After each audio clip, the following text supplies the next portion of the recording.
She'riyat ruhiy olamning ozuqasi, inson qalbidagi murakkab kechinmalarning qog'ozdagi ifodasidir.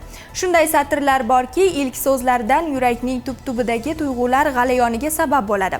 Ana shunday xalq dardi, orzu va umidlariga to'la she'rlar muallifi, O'zbekiston xalq shoiri Muhammad Yusuf agar hayot bo'lganlarida 71 yoshni qarshi olgan bo'lar edi. Olmaliq shahar axborot kutubxona markazida adib xotirasiga bag'ishlangan ijodiy kecha o'tkazildi.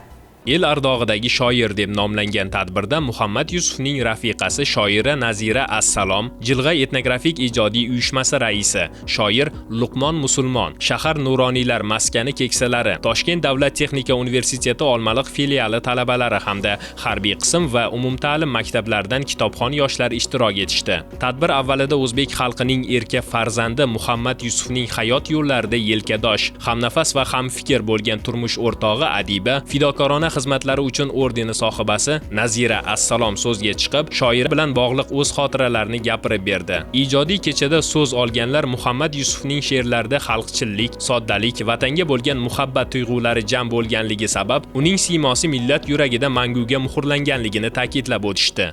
Bugungi shu uchrashuvdan o'zimga juda katta bir ma'naviy oziq oldim. O'ylaymanki, mana shu maktab o'quvchilarini, shu talabalarni, yoshlarni vatanparvar ruhda tarbiyalashda shu shoirning she'rlari bizga bir dastur amal bo'lib xizmat qilishiga ishonaman, chunki uning she'rlari har doim shu vatanni sevishga, xalqini sevishga, millatni sevishga undaydigan g'oyalar aks etgan. O'ylaymanki, bu uchrashuv biz uchun bir esda qoladigan, bir ma'naviy oziqa beradigan uchrashuv bo'lib qoladi.